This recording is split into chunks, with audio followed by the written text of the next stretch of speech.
Hello everyone, नमस्ते and welcome back to my channel. ये जो आप मेरे हाथ में देख रहे हैं ये है हेल्दी ब्रेकफास्ट यानी कि आलू का पराठा, वो भी रागी फ्लावर से। सो फ्रेंड्स, यहाँ आप देख सकते हैं कि कितनी ब्यूटीफुली अंदर ये जो आलू की स्टफिंग है वो अच्छी तरह से स्प्रेड है और हर एक बाइट में मज़ा आने वाला है।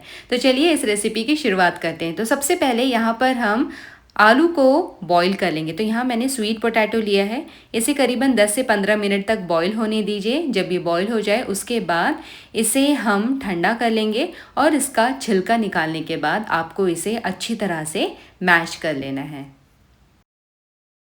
इसे या तो आप हाथों से अच्छी तरह से मसल करके इसे मैश कर सकते हैं या फिर पोटैटो मैशर से इसे अच्छी तरह से मैश कर लीजिए ताकि इसमें कोई भी बड़ा टुकड़ा ना रहे।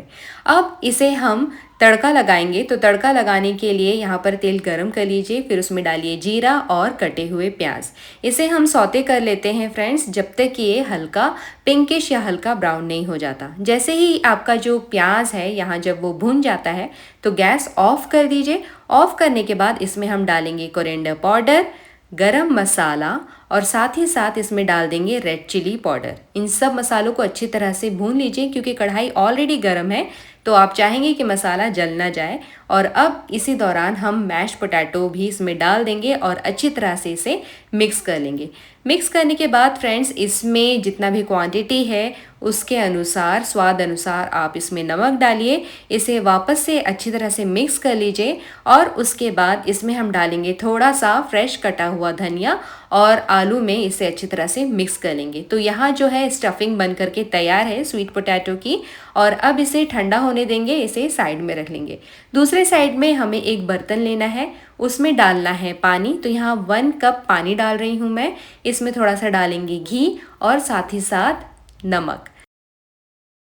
और अब इस पानी को होने दीजिए बॉईल। जैसे ही बॉईल हो जाता है उसके बाद इसमें हम डालेंगे 1.5 कप रागी का फ्लावर। जिससे आपने पानी नाप करके डाला था उसी सेम कप से आपको 1.5 कप इसमें डालना है रागी फ्लावर और इसे अच्छी तरह से इसे मिक्स कर लेना है।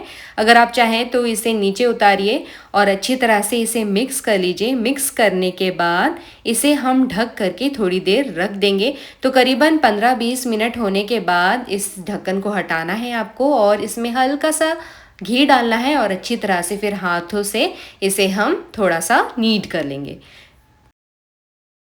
अब नीट करने के बाद यहाँ चेक कर लेते हैं कि इसके पेड़े बन रहे हैं कि नहीं। तो यहाँ पर पेड़ा बन करके तैयार है और अब हम रेडी हैं पराठे बनाने के लिए। तो यहाँ पर मैं 2 छोटे छोटे पेड़े लूँगी और उसको बेल लूँगी। तो पहले ये मैं पहला छोटा पेड़ा इसे बेल लेती हूँ। इसको ज़्यादा बड़े साइज़ में नहीं बेलना है, एकदम स्मॉल साइज़ में आपको इसे बेल करके साइड रखना है। उसके बाद दूसरा पेड़ा लेना है और उसे भी स्मॉल साइज़ में उसे बेल करके रख लेना है। अब यहाँ पर हम लेंगे स्वीट पोटैटो वाला जो हमने स्टफिंग बना करके रखा था वो लेना है आपको। इस तरह से थोड़ा सा चपटा करेंगे इसे और उसके बाद फ्लैट करने के बाद हम इसे सैंडविच की तरह 2 पेड़ों के बीच रख कर उसके किनारों को अच्छी तरह से थोड़ा सा प्रेस करते हुए दबा कर अब हम इसे बेल लेंगे। तो इसको बड़े ही हल्के हाथों से बेलना है। ये बड़े ही आराम से अच्छे से ये फ्लैट हो जाते हैं, बहुत ही अच्छी तरह से, बीच में फटते भी नहीं है। और इसका जो कोट होता है, जो रागी फ्लावर का जो कोट होता है वो भी काफ़ी थिन रहता है और खाने में भी बहुत बीच बीच में क्रिस्पी बाइट्स भी आते हैं। सो फ्रेंड्स, ये बहुत ही अच्छा हेल्दी रेसिपी है। तो आप इसे कभी कभी ब्रेकफास्ट में ज़रूर बनाएं और अपने घर में ज़रूर इसे परोसें। तो जब आप अच्छी तरह से इसे फ्लैट बेल लें उसके बाद हम इसे गरम तवे पे पका लेंगे। तो यहाँ पर मैं घी का इस्तेमाल कर रही हूँ, आप चाहे तो तेल का भी इस्तेमाल कर सकते हैं और तेल से दोनों साइड्स को अच्छी तरह से आप सेकते हुए इसे आप पका सकते हैं। तो यहाँ पर हमारा आलू का पराठा सिक करके तैयार है। गर्मा गर्म इसे सर्व कीजिए दही के साथ या अपनी मनपसंद चटनी के साथ। तो यहाँ पर सॉफ्ट सा आलू का पराठा बन करके तैयार है, वो भी रागी फ्लावर से। और अब मैं इसे आपको तोड़ करके दिखाती हूँ कि कितना बढ़िया स्टफिंग इसके अंदर स्प्रेड हुआ है और हर बाइट में आपको स्टफिंग मिलने वाली है।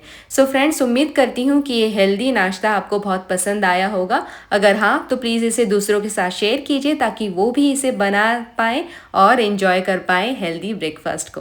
Thank you so much for watching friends. मेरी अगर रेसिपीज़ आपको अच्छी लग रही है तो प्लीज़ सब्सक्राइब कीजिए ताकि मैं आपके लिए इसी तरह ही हेल्दी रेसिपीज़ लाती रहूँ। Thank you so much for watching. Bye bye.